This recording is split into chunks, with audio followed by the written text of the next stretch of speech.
تبارك وتعالى في القرآن المجيد والفرقان الحميد والسابقات سبقا فالمدبرات أمرا صدق الله العظيم وصدق رسوله النبي الكريم الأمين قال الله تبارك وتعالى في شأن حبيبه المؤمن وعاملا إن الله وملائكته يصلون على النبي يا أيها الذين آمنوا صلوا عليه وسلموا تسليما کوئی زبان خاموش نہ رہے آواز بلند درود پاک گرج انشاءاللہ کے صلاۃ والسلام علی سیدنا رسول اللہ گنج بخش فیض عالم مظہر نور خدا گنج بخش فیض عالم مظہر نور خدا ناک سارا پیر کامل کامل رہا ہوا ہم تو ثنا مالک کائنات رب ذوالجلال جل جلالہ و تمام مکان و اعلی شانہ کی اپنی محبتوں عقیدتوں اور مسرتوں کا خراج بارگاہ رسالت مآب مجسم شفیع معظم سرکار دو عالم شان عالم جان عالم محبوب عالم مقصود عالم مطلب عالم مطلوب عالم امام الانبیاء حضرت محمد مصطفیٰ صلی اللہ تعالی علیہ وسلم کے دربار غبار میں اپنی مسرتوں کا خراج پیش کرنے کے بعد محترم حاضرین اکرام اور سامعین حضرات، ہماری گفتگو کا موضوع سیرت داتا گنج بخش علی اجمیری رحمۃ اللہ علیہ ہے۔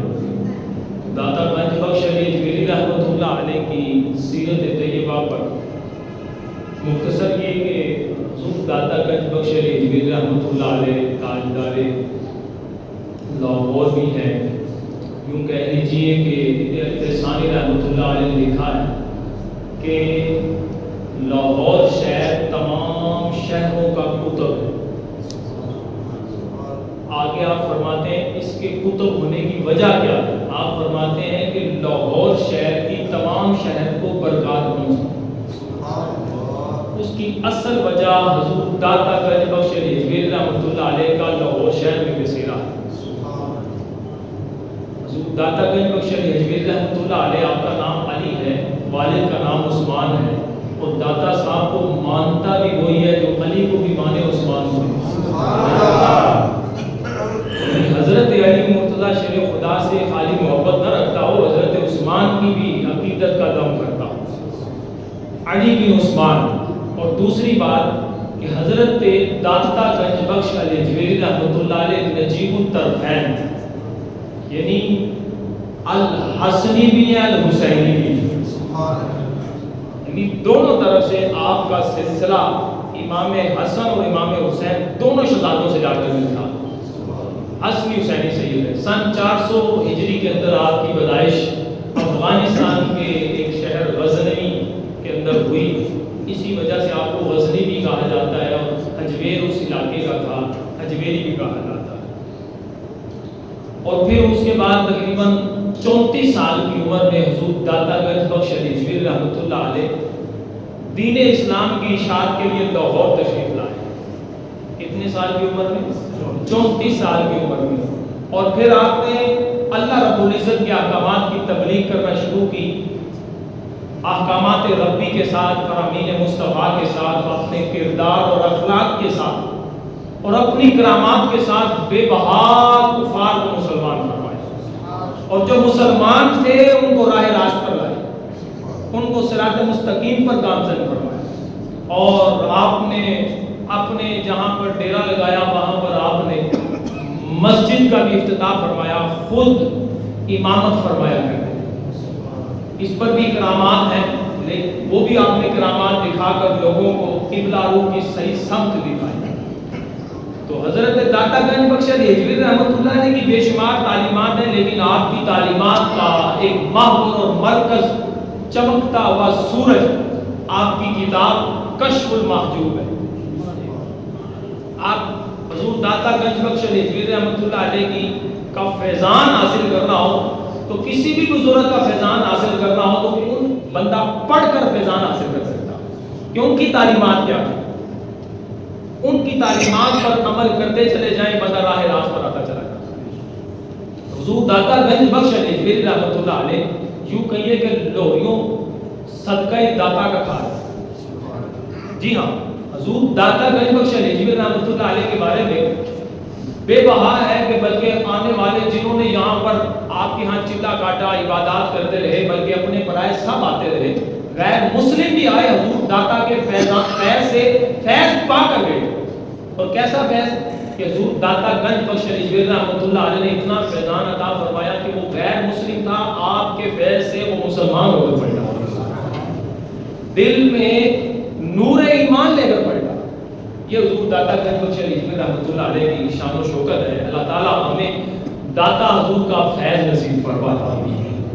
اس سے پہلے کہ میں نے قرآن خطبے کے اندر آیات پڑھی، ان آیات کا ترجمہ اور اس کی تفسیر کی طرف آتا ہوں. اللہ رب العزت قرآن پاک میں ارشاد فرماتا ہے فَالسَّابِقَاتِ سَبْقًا، قسم ہے آگے بڑھنے والوں کی، فَالْمُدَبِّرَاتِ أَمْرًا، اور قسم ہے ان کی جو نظام چلانے والے. قرآن کے الفاظ ہیں، قسم ہے آگے بڑھنے والوں کی، قسم ہے جو نظام چلانے والوں. جبکہ ہمارا عقیدہ ہے کائنات کا سارا نظام میرا رب پاک چلا رہا. اللہ رب العزت کن فرمائے تو ایسے ہزاروں جہاں پیدا فرما، کن فرمائے تو ایسے ہزاروں جہاں پیدا فرما سکتا. وہ کسی کا محتاج نہیں، لیکن اس کا دستور ہے، اس کا قانون ہے، اس کی مرضی ہے، اس کی مشیت ہے کہ اس نے فرشتوں کی ذمہ داریاں لگائی ہوئی، رسپانسبلٹی بانٹی ہوئی. کوئی بارش برسانے کی ذمہ داری پر ہے، کوئی پہاڑوں پر ہے، کوئی دریاؤں اور سمندروں پر ہے، اور کوئی جسموں سے جان نکالنے پر معمول ہے. یہ رب کا نظام. اللہ نے فرشتوں کو ذمہ داریاں بانٹی ہوئی ہیں. کوئی رزق کے معاملات کو دیکھ رہا ہے، کوئی نظام کو دیکھ رہا ہے. تو یہ اللہ تعالیٰ کی عطا ہے، فرشتوں کو اللہ نے ذمہ داریاں بانٹی ہوئی. تو اللہ تعالیٰ نے اپنے نظام کو بنایا ہی ایسا ہے. اب قرآن پاک کے اندر اللہ تعالیٰ ارشاد فرماتا ہے فَالسَّابِقَاتِ سَبْقًا، آگے بڑھنے والوں کی قسم. فَالْمُدَبِّرَاتِ أَمْرًا، ارشاد فرماتا ہے نظام چلانے والوں کی قسم. سوال یہ پیدا ہوتا ہے نظام چلانے والے کون، آگے بڑھنے والے کون ہیں جن کی رب قسمیں ارشاد فرما رہا. تو یہاں پر قرآن پاک کی جب ظاہری الفاظ سمجھ نہ آ رہے ہوں تو پھر مفسرین اکرام کی تفسیر کو دیکھا جاتا. اگر ہم معرکۃ الآراء امام رازی کی تفسیر کبیر کو اٹھا کر دیکھیں تو اسی آیات پاک کے تحت اس کے اندر بھی علامہ محمود علوسی نے اپنی تفسیر کے اندر، اور مایا ناز تفسیر ہے درسیات کے اندر، درس نظامی میں پڑھائے جانے آخری سالوں میں پڑھائے جانے والی کتاب تفسیر ہے، تفسیر بزاوی شریف. امام بزاوی نے تفسیر بزاوی کے اندر انہی آیات کے تحت لکھا.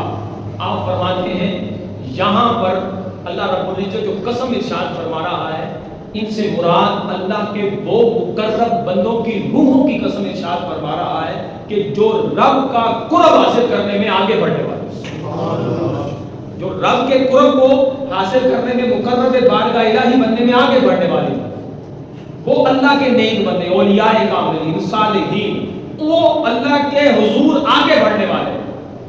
اور پھر کیا ہے، کیسے آگے بڑھنے والے؟ فرمایا ان کا تعلق جسموں کے ساتھ ہوتا ہے، جیسے ہی روحوں کا تعلق جسموں سے جدا ہوتا ہے وہ رب کی بارگاہ میں تیزی سے آگے بڑھتا ہے. اللہ نے ان اولیاء کاملین کی روحوں کی قسم کو ارشاد فرمایا. کمال ہو گیا کہ اللہ رب العزت اپنے نیک بندوں کی روحوں کی قسم ارشاد فرما رہا ہے. کس صفت پر؟ یہ صفت ہے کہ وہ اللہ کی قرب حاصل کرنے میں جلدی کرنے والے. جی ہاں، یہ اللہ کی عطا ہے کہ وہ رب جس کو چاہے جو نواز دے، اور اللہ تعالیٰ اپنے بندوں کو نوازتا ہے. اور اسی طرح رب کی یہ بھی عطا ہے کہ اس کی وہ اپنے بندوں کو نظام پر معمول فرما دیتا. فالمدبرات امرا، اللہ کی عطا ہے. اللہ کے کئی بندے روحانی تصرف کے ذریعے بھی بندوں کی اصلاح فرماتے ہیں. یہ رب کی عطا ہے. جی ہاں، ایک حاکم کی حدیث مبارکہ ہے معرفت الصحابہ کے اندر، باب معرفت الصحابہ میں یہ روایت موجود ہے. نبی کریم صلی اللہ علیہ وسلم کے صحابی ہیں حضرت جعفر طیار، بولو سبحان اللہ، رضی اللہ تعالی عنہ. حضرت علی کے بھائی حضرت جعفر طیار آپ جنگ موتا میں شہید ہوئے. ایک مرتبہ بعد نبی کریم صلی اللہ علیہ وسلم تشریف فرما ہے تو حضرت جعفر طیار کی زوجہ حضرت اسماء بنت امیس بارگاہ رسالت میں موجود ہے. نبی کریم صلی اللہ علیہ وسلم نے ایک دم سلام کا جواب ارشاد فرمایا. بظاہر وہاں پر کوئی موجود نہیں تھا.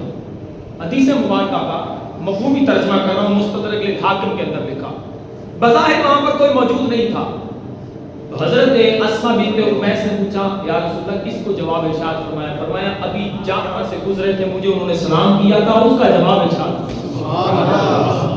اور انہوں نے مجھے بتایا کہ جنگ موتا میں مجھے 73 زخم آئے تھے، 73 کٹس آئے تھے، 73 زخم لگے تھے.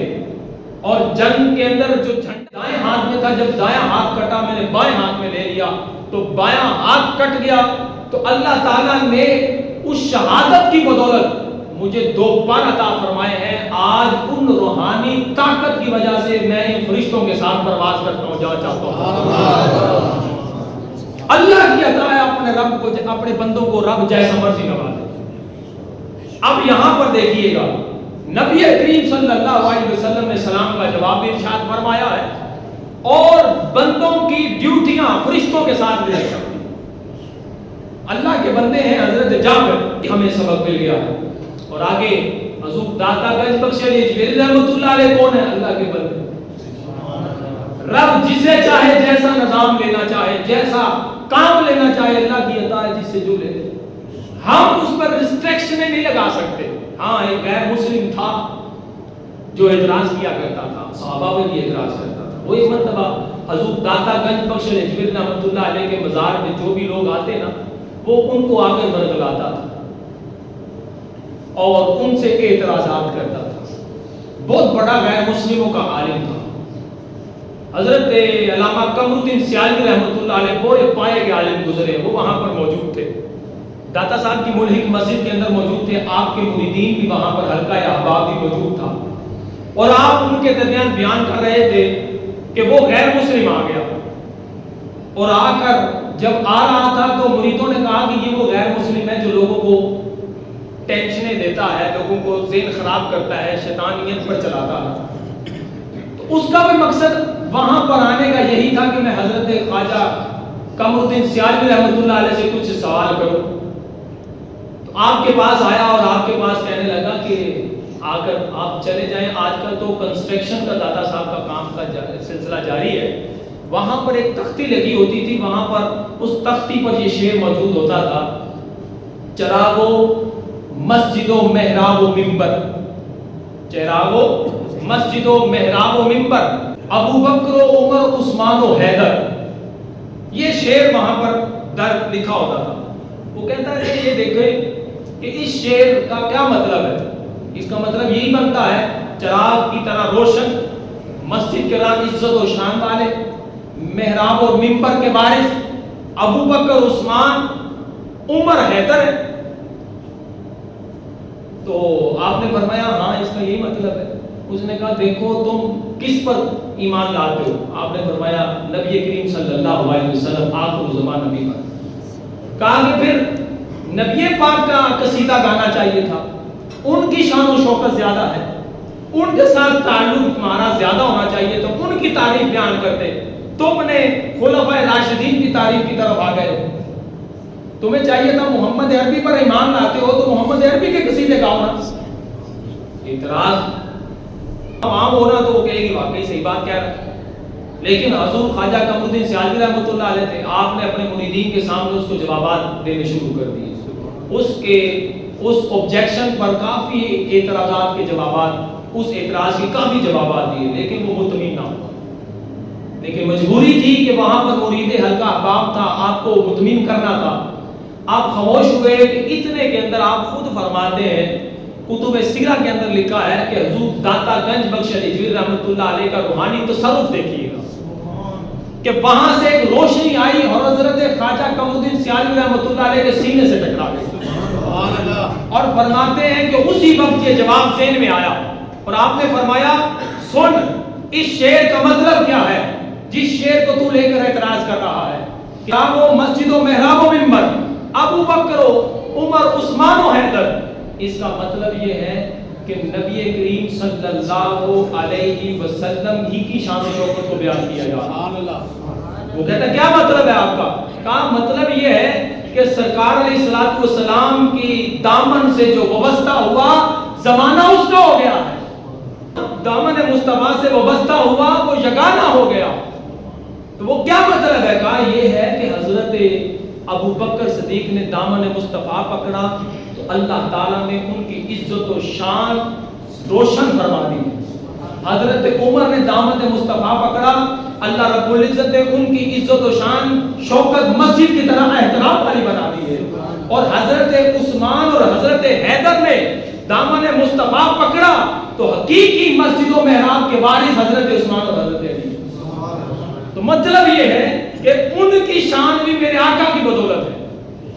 وہ کہتا ہے کہ واقعی آج تک مجھے ایسا کوئی جواب نہیں دے سکا جیسا آپ نے فرمایا ہے کہ یہ جو چار ہستیاں ہیں ان کی شان و شوکت کا بھی صلہ حضرت امام الانبیاء علیہ السلام کے صدقے میں۔ دامن مصطفیٰ سے جو ملا یگانہ ہو گیا، جس کے حضور ہو گئے اس کا زمانہ ہو گیا۔ اور یہاں پر حضور داتا گنج بخش علی جوید رحمۃ اللہ علیہ کی سیرت طیبہ کے بڑے پہلو ہیں، لیکن ایک کشف المحجوب کا جزیہ میں آپ کے سامنے رکھتا ہوں۔ یہ کانوں سے سن کر اپنے دل و دماغ میں جگہ دینے والی بات ہے۔ علی حجویری رحمۃ اللہ علیہ نے لکھا ہے کہ بندہ جتنا عمل کرتا ہے اس عمل کے مطابق اتنا اس کے لیے علم حاصل کرنا فرض اور ضروری ہے۔ بندہ زندگی میں اپنی زندگی میں جتنا عمل کرتا ہے اپنے عمل کے مطابق اتنا علم حاصل کرنا فرض اور لازم ہے۔ جیسے کہ نماز ایک عمل ہے تو نماز کے فرائض، واجبات، شرائط سیکھنا فرض، اس کے ساتھ ساتھ تعلق رکھنے والی چیزیں پانی، تو کون سے پانی سے وضو اور غسل ہوگا، کس جگہ پر نماز پڑھنی ہے، وہ جگہ کے کیا احکامات ہیں، استقبال قبلہ کیسے کہتے ہیں، اس کے کیا احکامات ہیں، یہ سارے کے سارے مسائل سیکھنا اس ایک جزیے کے ذریعے ثابت ہو رہے ہیں کہ بندہ جتنا عمل کرتا ہے اس عمل کے مطابق اتنا علم حاصل کرنا فرض اور لازم ہے۔ بندہ کاروبار کرتا ہے تو کاروبار کے احکامات سیکھنا لازم ہے۔ بندہ کوئی کام کر رہا ہے تو کام کاج کے بارے میں مسائل سیکھنا لازم ہے۔ یہ حضور داتا گنج بخش علی جوید رحمۃ اللہ علیہ کی تعلیمات ہیں۔ اور مزارات پر حاضری دینا جانا چاہیے، اس میں کوئی ممانعت نہیں ہے۔ میرے نبی کریم صلی اللہ علیہ وسلم خود غزوہ احد میں شہید ہونے والے شہداء کی مزار کی ان کی بارگاہ میں جا کر سلام پیش کیا کرتے تھے، اور بعض روایتوں میں ہر بدھ شہداء احد کے پاس جایا کرتے تھے اور وہاں پر جا کر خرافات نہیں کرتے، قرآن کی تلاوت کریں، سلام پیش کریں، دعائیں کریں۔ یہ کرنا سارا چیزیں جائز ہے، جو ناجائز ہے شریعت نے بتائی وہ ناجائز، جو میں نے پچھلے جمعے بیان کر دیا۔ اور یہاں پر ایک حدیث مبارکہ مسلم شریف کی حدیث مبارکہ، آج کے دور کے اندر جو بزرگان دین پر جا بجا لوگ اعتراضات کرتے ہیں اور پھر لوگ کہتے ہیں یار یہ اعتراضات تو واقعی بنتے ہیں۔ مسلم شریف کی حدیث نمبر 7 ہے، قال ابو ہریرہ رضی اللہ تعالی عنہ قال رسول اللہ صلی اللہ علیہ وسلم یکون فی آخر الزمان دجالون کذابون۔ میرے نبی کریم کے الفاظ ہیں، سرکار نے فرمایا آخری زمانہ ہوگا جھوٹے قسم کے کذاب لوگ پیدا ہو جائیں گے، بظاہر علماء و مشائخ کی صورت اختیار کرے ہوں گے لیکن باطل عقائد بیان کریں گے۔ یہ یاد رکھیے گا، کوئی حدیث آیا وہ تمہارے پاس ایسی حدیثیں لائیں گے جو حدیثیں تمہارے باپ دادا نے نہیں سنی ہوں گی، ایسی روایتیں گھڑ کر لائیں گے، ایسی روایات جھوٹ بوٹ گھڑ کر لائیں گے کہ تمہارے باپ دادا نے کبھی نہیں سنی ہوں گی۔ اور پھر اللہ کے نبی فرماتے ہیں فَإِيَّاكُمْ وَإِيَّاهُمْ، تم ان سے بچ جاؤ اور اپنے آپ کو ان سے بچاؤ۔ لا يُضِلُّونَكُمْ وَلَا يَفْتِنُونَكُمْ، تمہیں وہ گمراہ نہ کر دیں یا تم کو کئی فتنوں میں مبتلا نہ کر دیں۔ حدیث کے الفاظ میں نے ظاہری ترجمہ کیا، اور اگر آج کے دور میں دیکھا جائے تو لوگ دینی ڈگریاں والوں نہیں، دنیاوی ڈگریاں لے کر دین بیان کر رہے ہیں۔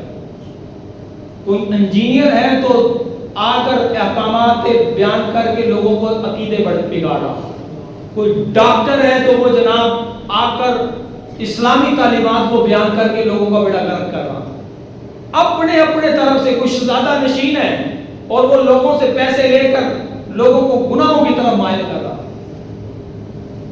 یعنی جاہل طبقہ مقتدا بن جائے گا اور علماء کی طرف لوگ نظر نہیں کریں گے۔ میرے نبی کریم صلی اللہ علیہ وسلم کی حدیث پاک کا یہ واضح الفاظ ہیں کہ وہاں وہ کیا کریں گے، دجال بھی ہوں گے، جھوٹے بھی ہوں گے اور حدیثیں اپنی طرف سے گڑ گڑ کے لے آئیں گے، لوگوں کو فتنوں میں مبتلا کریں گے۔ اور آخر کے اندر اللہ قرآن پاک کے اندر ارشاد فرماتا ہے قال فبعزتک لأغوینہم اجمعین، شیطان نے رب سے چیلنج کیا تھا کہ یا اللہ میں ضرور تیری امت کو گمراہ کروں گا، سرکشی میں مبتلا کر دوں گا۔ کیسے؟ وہ اپنے چیلے پیدا کرے گا جو لوگوں کو گمراہ کریں گے، لیکن اس نے یہاں پر بھی آ کر قرآن کے الفاظ ہیں کہہ دیا تھا الا عبادک منہم مخلصین، لیکن وہ جو تیرے نیک مخلص بندے ہیں وہ بچ جائیں گے، جو اولیاء کاملین صالحین یا ان کے راستے سے وابستہ ہیں وہ کیا ہو جائیں گے، بچ جائیں گے۔ تو اللہ تعالیٰ ہمیں ان کے دامن سے وابستہ رہنے کی توفیق عطا فرمائے۔